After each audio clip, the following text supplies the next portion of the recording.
देता हूं, आभार प्रकट करता हूं कि आप भारी संख्या में यहां उपस्थित होकर के राज्य सरकार की कार्यक्रमों, योजनाओं, नीतियों को जन जन तक पहुंचाने में सरकार का सहयोग कर रहे हैं। इसके लिए मैं धन्यवाद देता हूं। आज मैं उद्यान विभाग की ओर से, कृषि विपणन, कृषि विदेश व्यापार, कृषि निर्यात विभाग की ओर से आप सबका धन्यवाद देता हूं और इन विभागों के 100 दिनों के जो लक्ष्य दिया गया था उत्तर प्रदेश के यशस्वी मुख्यमंत्री आदरणीय योगी आदित्यनाथ जी द्वारा, उसको हमारे दोनों विभागों द्वारा लक्ष्य पूरा कर लिया गया है।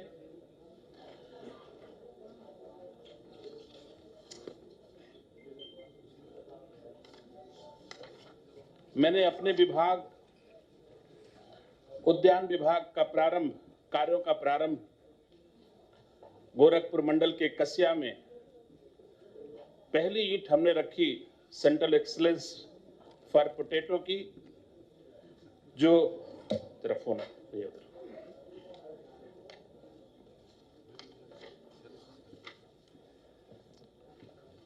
उसके उपरांत लगातार जो लक्ष्य हमारे थे मैंने उनको पूरा किया।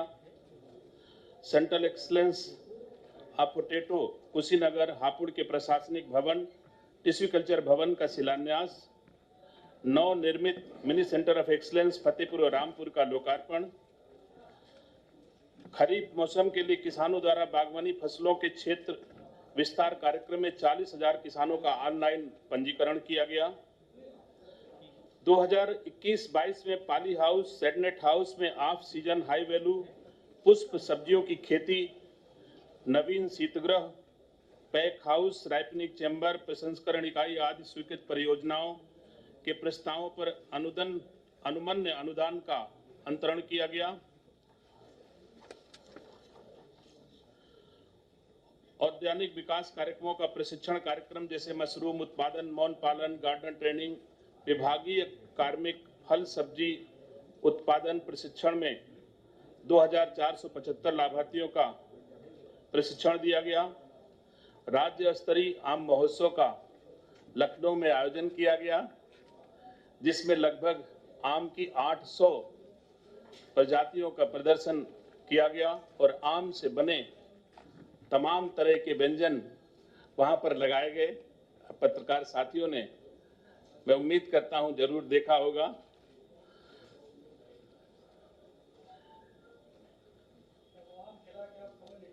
बागवानी फसलों का क्षेत्रफल 11.6% से 16% करने के लिए हम 5 वर्षों में लगभग 5 लाख हेक्टेयर आच्छादन का हमारा आगे का लक्ष्य है।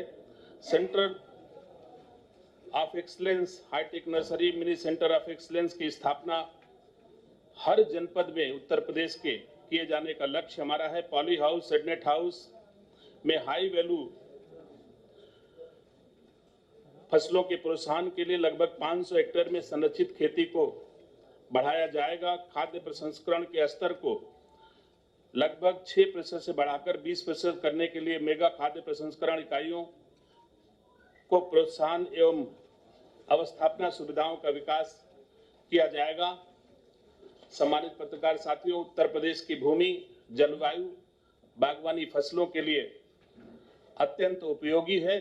अलग अलग क्षेत्रों में अलग अलग तरह की फल, फूल, सब्जियां, औषधि फसलें तैयार की जाती हैं। उद्यान विभाग हर क्षेत्र में क्लस्टर बना करके जिस क्षेत्र में जिस फसल को प्रोत्साहित करने से किसानों की आय बढ़ सकती है, उद्यान विभाग प्रयास कर रहा है कि उन क्षेत्रों में उन प्रजाति के फसलें, फल, फूल, औषधीय फसलों को बढ़ाने के लिए उद्यान विभाग के अधिकारी लगातार प्रयासरत हैं।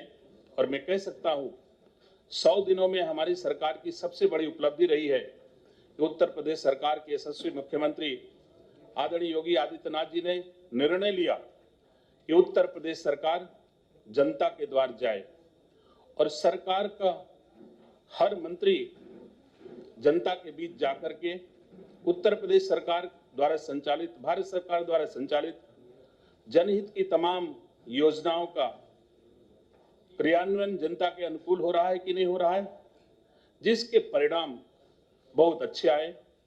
प्रशासनिक गति मिली, गुणवत्तापरक काम होने शुरू हुए। सरकार स्वयं बिना किसी संसाधन के सीधे गांव में होने वाले क्रियाकलापों, जिस आशा विश्वास के साथ उत्तर प्रदेश सरकार को उत्तर प्रदेश वासियों ने समर्थन दिया था, उनके अनुरूप, उनके विचारों के अनुरूप, उनके भावनाओं के अनुरूप हमारा प्रशासनिक तंत्र, हमारी सरकारों के काम उन तक पहुंच रहे हैं कि नहीं पहुंच रहे हैं, इसकी जानकारी सीधे सरकार के मंत्री गांव में जाकर के किए।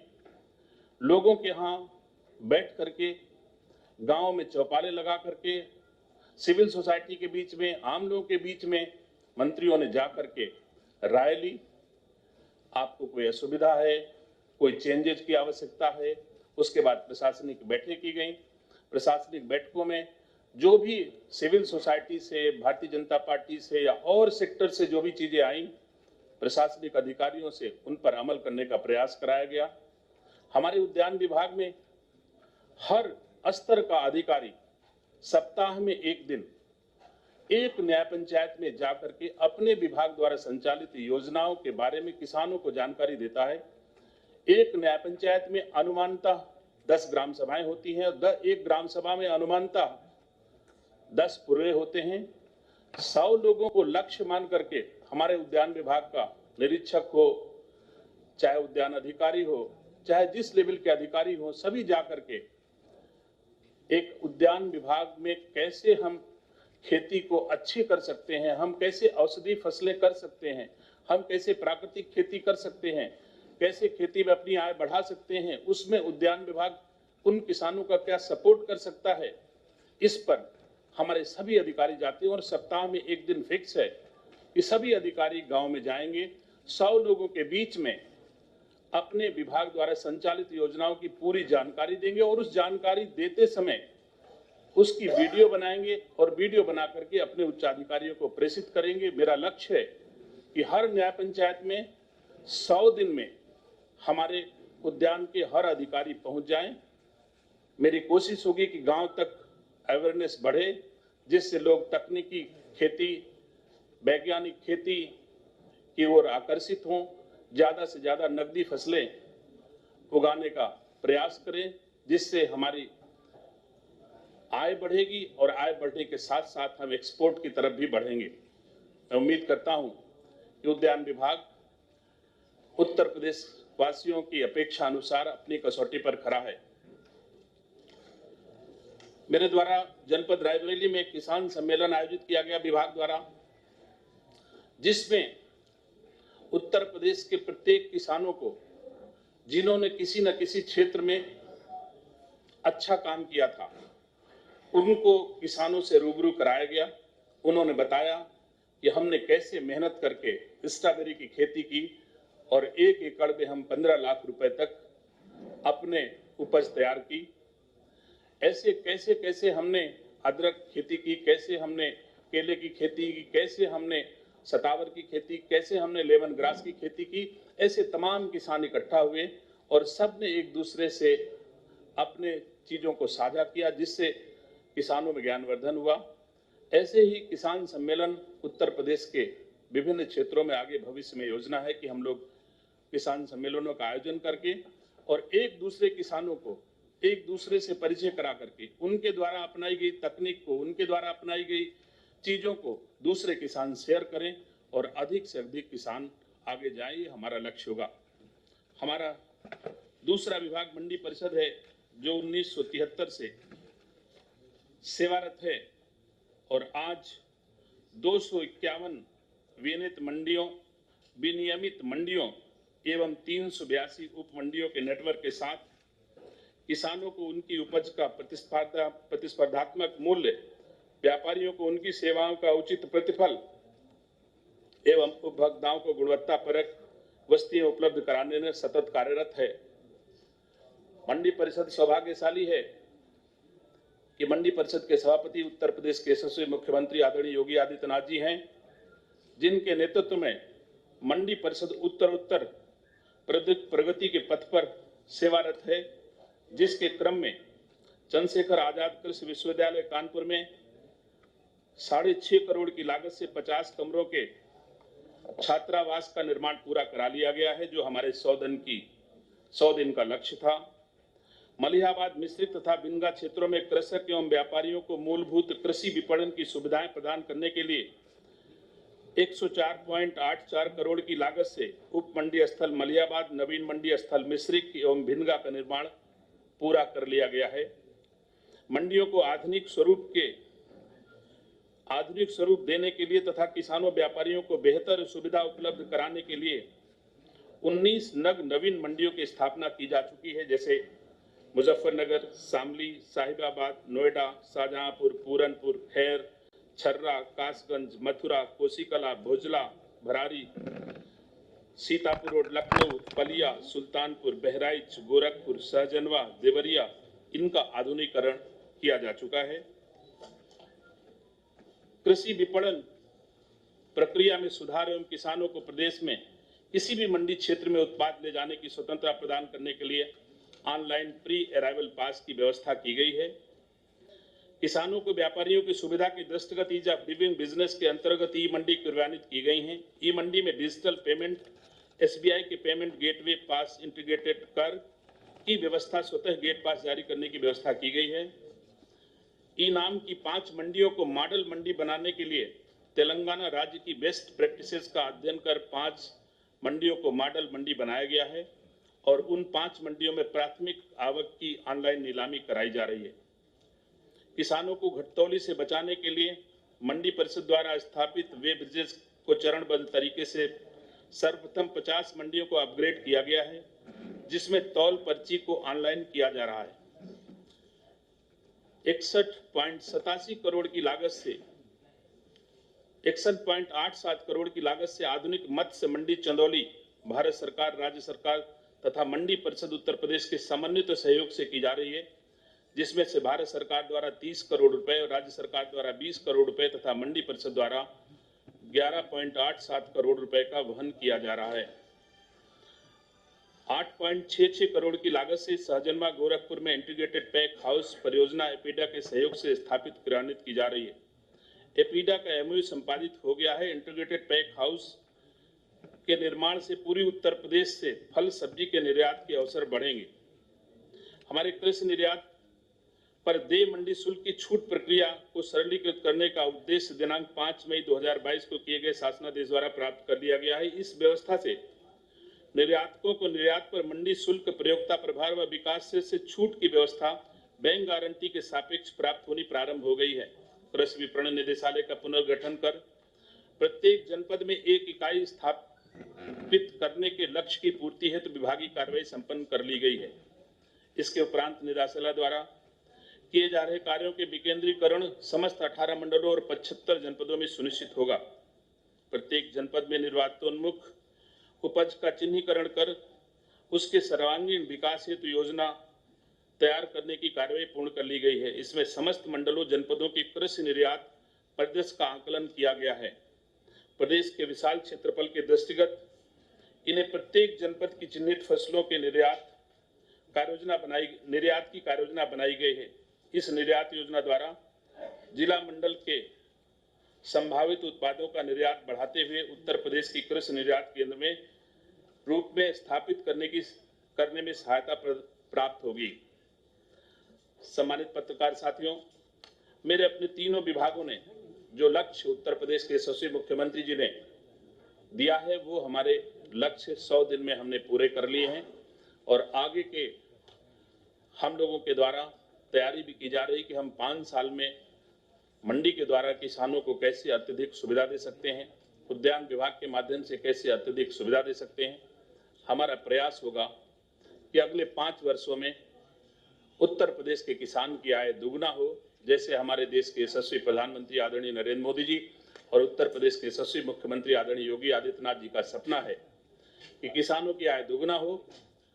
इसके लिए उद्यान विभाग में भी और मंडी के माध्यम से भी प्रयास किए जा रहे हैं। उद्यान विभाग निश्चित तौर से बेरोजगारी दूर करने के क्षेत्र में भी सफल पहल कर रहा है। हम लोग गांव-गांव में अवेयरनेस बढ़ा करके कोशिश कर रहे हैं कि नौजवान अपनी पारंपरिक खेती को छोड़ करके औद्यानिक फसलें, नकदी फसलों की ओर आकर्षित हो और उद्यान विभाग हर तरह का उनका सब्सिडी अथवा प्रोत्साहन राशि उनको दिला करके आगे लाए। उद्यान और कृषि का क्षेत्र निश्चित तौर से उत्तर प्रदेश वासियों के लिए सबसे महत्वपूर्ण क्षेत्र है, जिसमें हम और हमारा विभाग पूरी मेहनत के साथ में माननीय मुख्यमंत्री जी के नीति और निर्देशों के अनुसार काम कर रहा है। हम उम्मीद करते हैं कि 5 साल में हम लोग बेहतर औद्यानिक फसलें तैयार करा करके और हमारा उत्तर प्रदेश एक्सपोर्ट के क्षेत्र में भी काफी ऊंचाइयां हासिल करेगा। अभी भी यदा कदा हमारे यहाँ से अच्छी खासी औद्यानिक फसलों का निर्यात उत्तर प्रदेश कर रहा है।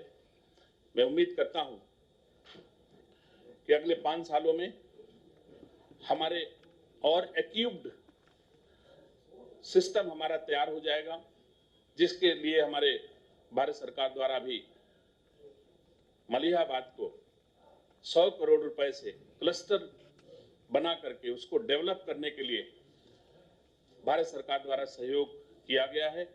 तो ऐसे धीरे धीरे हम लोग 5 सालों में और ज्यादा भारत सरकार के सहयोग से उत्तर प्रदेश सरकार के माध्यम से हम अपने औद्यानिक क्षेत्र में भी क्रांति लाने का काम करेंगे। हमारा प्रयास होगा, हमारे विभाग का प्रयास होगा। हम लोग सार्थक पहल कर रहे हैं, मेहनत कर रहे हैं। मैंने अब तक लगभग 22 जनपदों का अपने विभागीय कार्यों के पर्यवेक्षण के लिए मैंने प्रवास किए हैं और मैंने पाया कि लोग मेहनत कर रहे हैं, प्रयास कर रहे हैं और नौजवान बच्चों में औद्यानिक खेती करने की चाहत भी खूब है। ज्यादा उम्र के लोग पारंपरिक खेती करने का प्रयास जरूर कर रहे हैं, लेकिन नौजवान बच्चे चाहते हैं कि हम खेतों में लैपटॉप लेके औद्यानिक खेती करें, नकदी फसलें करें। उनके विचारों के अनुरूप हमारा उद्यान विभाग उन बच्चों के साथ जगह जगह खड़ा होकर के सहयोग कर रहा है। आप सबका बहुत बहुत धन्यवाद।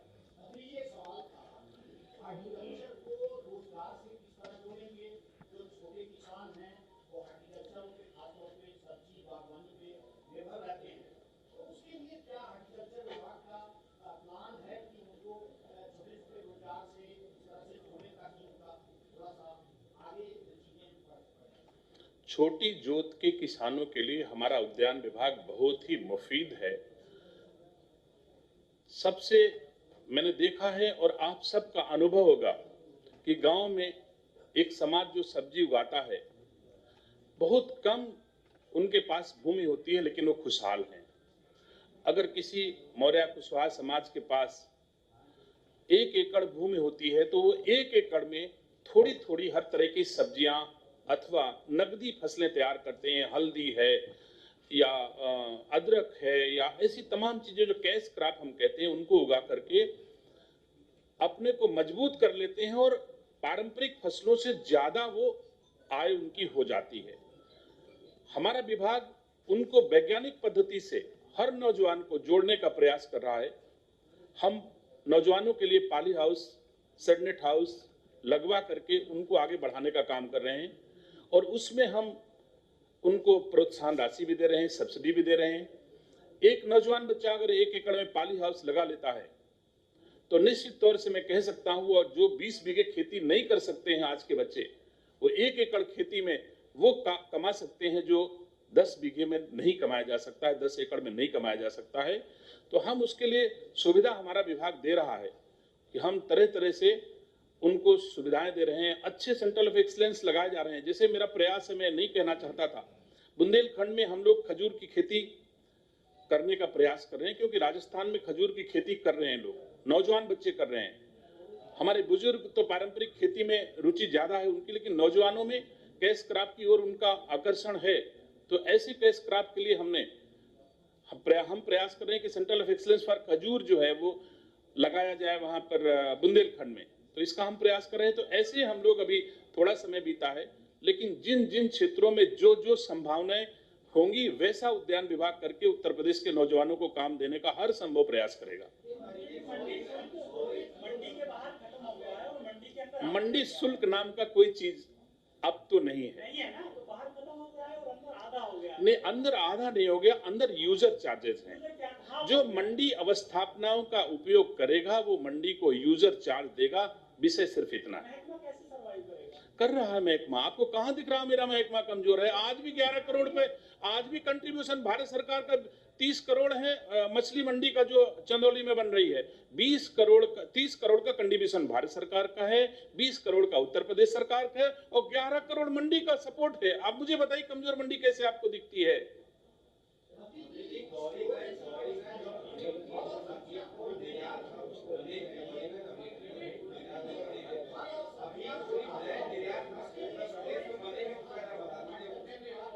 नहीं, निश्चित तौर से हमारे पास लगभग कितने कोल्ड स्टोरेज हैं? 19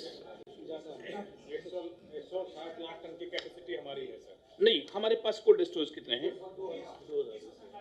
हाँ, 1947 कोल्ड स्टोरेज हमारे पास पहले से निर्मित हैं और जहां भी हम लोगों को आवश्यकता महसूस होगी, जहां किसानों की राय होगी, हम उस तरह नहीं करेंगे जैसे पहले की सरकारों ने किया है। मुझे नेगेटिव विषय नहीं लाना चाहिए था, लेकिन हमने अपने प्रवास के दौरान देखा बुंदेलखंड पैकेज का किस तरह दुरुपयोग हुआ है।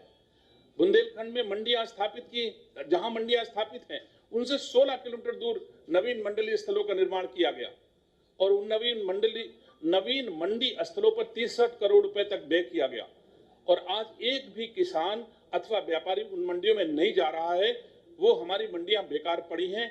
मैं किसानों की राय लेकर के, नौजवानों की राय लेकर के, विभागीय अधिकारियों की राय लेकर के, विभागीय एक्सपर्ट्स की राय लेकर के फिर वो कोल्ड स्टोरेज हो चाहे जो चीजें, उनकी स्थापना हम लोग करेंगे। कोई ऐसा क्षेत्र नहीं शेष रहेगा जहां किसानों की आवश्यकता अनुसार हमारा विभाग व्यवस्था न कर ले।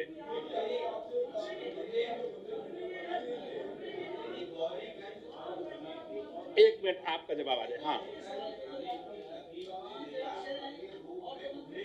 जी,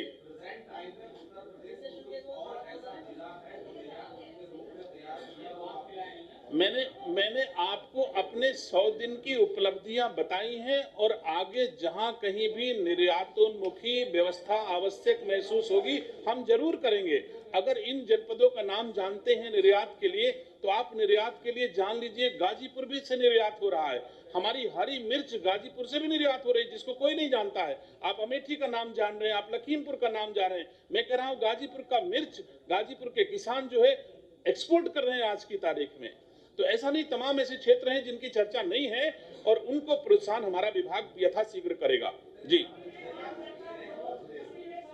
बिल्कुल सवाल करिए, आप जितना मर्जी उतना करिए।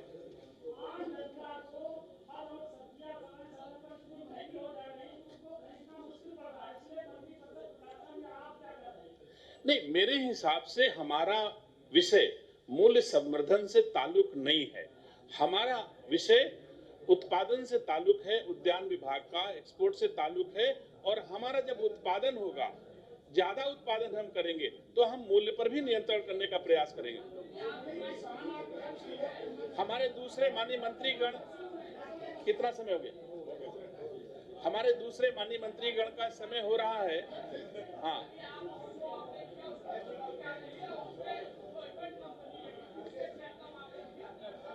नहीं, अब वो इस विषय तो आज का 100 दिन का विषय नहीं है, अभी मैं इसको लाया नहीं हूं। ठीक बात है,